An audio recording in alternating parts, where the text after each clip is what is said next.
Papers. Let's bring you a wrap of what transpired in Parliament yesterday during the Appointments Committee vetting of ministerial nominees. We need to stop certain attitude. So therefore, I, Bernard Ahiafo, First Deputy Speaker of Ghana's Parliament and the Chairman of the Vetting Committee, wants to place it on record that myself and the committee members do not demand money from any nominee before vetting and approval. I will therefore direct the clerk of the committee to invite Oliver Baker Vomao to appear before the committee tomorrow at 10 before noon to provide evidence to back his claim. I've heard the complaint. I've listened to the comments of members. I will proceed to invite the lady concerned and to personally go into the matter. I will take up this matter myself. I will grant opportunity to the complainant and the suspect, and I will go into the matter, take the appropriate action, and report back to the House. Incompetence, basic arithmetic. The EC serially got it wrong. The criminality, people were transferred from their polling stations to different regions, not even within the same region, without they appearing to transfer. Bias. There were several times that we raised issues that we felt could have easily been addressed. From where I sat about 17 years ago, if you circumvent the procedures, the rules of engagement, and you get enlisted or recruited, you are likely to suffer. And there have been some dire consequences. Some recruits have died on day one. I remember at 37 Military Hospital, there was even someone who was in training. Not that the person was flat-footed, but it was almost there. Severally, the person had to come on admission. If you have a heart condition and the systems are circumvented and you are enlisted or recruited, you are just jeopardizing your life. And so, looking at it purely from the medical point of view, I'll be the first person to advise you, if you genuinely don't qualify, not to attempt it. Peacekeeping to countries like Bangladesh, Pakistan and India is serious business. They use it to finance their army, and I believe that with defense industries taking shape, some of that can go into it. Be rest assured that we are going to take advantage of the wet lease system. To take advantage of it will be to even do some retrospective study on what we have done with the resources that we have received so far. And so it's a comprehensive thing that will have to be done. And so give us the opportunity to serve, and we will look at peace support operations comprehensively and put before Parliament, because it will be an international agreement. New ways that we can take advantage of the PSO program to generate the needed income for our nation, to motivate our troops, and also to equip our country for us to be able to protect our territorial integrity. Mr. Chairman, given the opportunity, I will leverage on public-private partnership to attract investment and expertise from the private sector. I would also, given the opportunity, I will also partner with the private sector and key actors such as GRIDA and other international organizations to come and support the housing sector. Contractors take loans for their contracts. They are not paid. It becomes an albatross on their heads. When I get a nod and get to office, I'll call for those files. We'll review it, and I'll have a conversation with the Honorable Finance Minister. We'll see how best we can raise funds from other sources and then arrange with the contractors and see how we'll pay them. But I understand what they are going through, and the NDC government will ensure that we satisfy them. And all that I want to say is that some efforts have been made to legislate to revise the Rent Act. And I just wanted to know from the nominee if he's been briefed and what he can do to fast track it. I was briefed that the bill was sent to Parliament, but wasn't finalized. If given the note, I'll review it and then we'll send it back to Parliament. Thank you. Nominee. I have seen Honorable Henry Kote, former Minister for Greater Accra Region, former Interior Minister, former MP. I have seen Honorable Titus Glover. It appears that you have an army of wise men supporting you. You've conducted yourself well in Parliament. You are a respected colleague. I don't see why Honorable Doyo should be so close to you as if there's going to be a problem. I have some few questions for you which may take some 2 hours, but don't panic. Don't panic.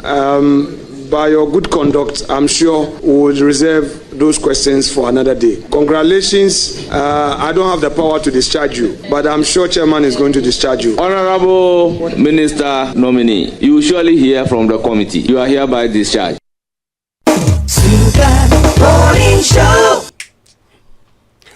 Well, so that's what transpired in Parliament yesterday. And talking point is the fastest vetting. The Greater Accra Regional Minister. The Greater Accra Regional Minister designates. I mean, I don't know what your thoughts are, but the committee, whatever they felt, should have actually asked questions so we can also form our own opinions. But Winston, a little bit of education, right, for me personally. So the vetting is not only what happens in public. So they could have also done their work behind the scenes, and maybe they thought that based on the work that they've done, they don't need to do any. I'm just asking any public scrutiny. Vetting is such that you are in there to assess the suitability or otherwise of the candidate. Okay. Now, how do you assess the suitability of a candidate that you've not spoken to? And that is not necessarily on the floor. On the floor. So it could yes, be. I mean, it can be true. I mean, it is true that you may have dealt with a person, but you may have dealt with a person in different on different issues. Okay. It will be important for those of us in Greater Accra region to have trust in the person who's going to be the president's representative in this region. Okay. So the question is, I am seated here. I don't know what Linda Okru stands for. I don't know, because all I heard her was introducing herself, and the next moment she's been discharged. Okay. So the point is, what is her position, for instance, when it comes to dealing with the sanitation issues in the Greater Accra region? What's her position? Because, I mean, the assemblies also have a thing or two to do when it comes to dealing with sanitation. In fact, apart from the contract that the government signs with cleaning companies at the YEA level, where they are supposed to clean our streets, it is the assembly's responsibility to zone their areas and go ahead and allocate different zones to different sanitation companies. Okay? It will be important to know, for instance, when it comes to the planning even within Greater Accra, because the Regional Coordinating Council, per the National Planning Act, is the coordinator of our decentralization process when it comes to planning and all. That is why there's a regional planning officer at the Regional Coordinating Council. It will be important to know her position on a lot of these issues. Here we are, we don't know what she stands for. Here we are. And all the committee could do was to say, you are discharged. I think the committee should also be mindful of the fact that for many of us, this would be the first of all, remember that these minister designates would get briefing from the sector where they're going to. So it's a form of accounting to the people and letting us know the state of what you're taking over. And then it also gives us an insight into what you intend doing. Because, we have many challenges and we want to know what your priority areas would be. So for the sake of the people, because we need to have something that we can hold the person accountable. So for that, but I also do understand that, if we say this is a job interview, that we all go for job interviews. Somebody would spend 20 minutes before the panel, another person would spend 5 minutes. To that extent, I understand why she would spend a very short amount of time. But this is a national call. It's a national duty. And because of the what I've raised earlier, I think they had a duty to let us hear from her for a bit before discharging her. We're talking about the young Ashanti regional minister and how he excelled. He was asked questions and he excelled. He talked about how he was going to collaborate with other ministries to ensure that even uncompleted projects within Ashanti region are completed. He also talked about how he was going to liaise with the private sector to actually support. This is a regional minister. Yeah, I think, See, and so you're sitting back. Now today, if Linda Kweli Oklu goes into the Greater Accra Regional Coordinating Council and does not perform, we will look at the appointments committee and say, you see, it is. I mean, if you had asked questions, then you would have formed our opinion and you would have known. Unfortunately, again, part of the problem with our system sometimes is almost like a done deal. Any appointee who goes through vetting gets it. But Winston, there are those who also tell you that the people who have come to spend hours before the committee, what was the results in the end? So people are okay with a short vetting period, if you like. Listen, Cassiel. She appeared before the committee. Haruna they Idrisu. vetted her the way that they did. So we can't say there was no vetting. Haruna Idrisu. Didn't last long at the appointments committee, but he had to answer a few questions. And we were here and talked about, for instance, his response to the no stress academic fee. And we said, when you say admission fee, well, later on we got, we said academic fee. That's what they pay. But we also talked about the fact that there are many challenges. We're just talking about school feeding, the senior high school student, and we wanted to know the long-term solution to it. Thank you. Yeah. And it is the reason you ask these questions. You see, beyond everything, you want to know what the person stands for.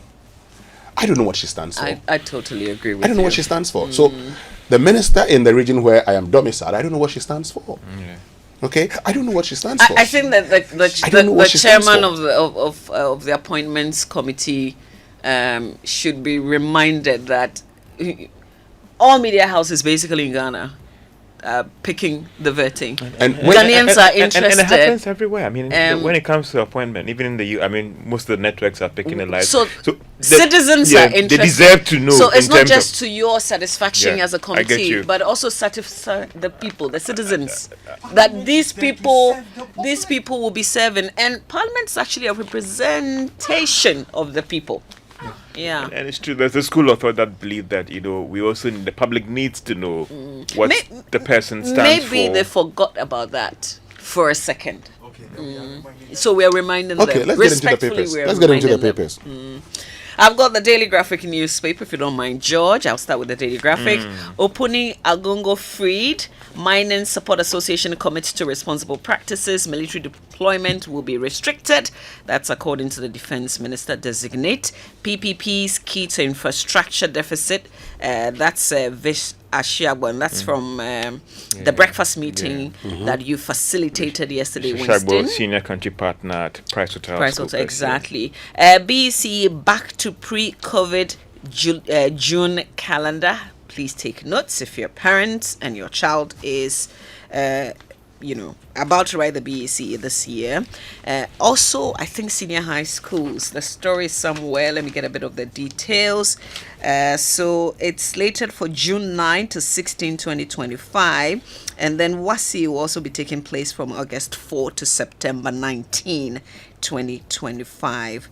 So this is a return to the pre-COVID era after a 4-year hiatus. There's also NPA CEO pledges to improve authority. Lakeside Estate welcomes Supreme Court ruling. This was in October last year, where the case had traveled from the High Court through the Court of Appeal and then the Supreme Court making a final pronunciation on this, and Lakeside Estate making, explaining the matters to its audience, and of course the people who have intentions of buying from them. Now, a very good friend, Edgar Redu, sent this message. It says the Supreme Court says vetting is a term of art, and to the extent even a standing ovation is a vetting. And that's Justice George Akwa.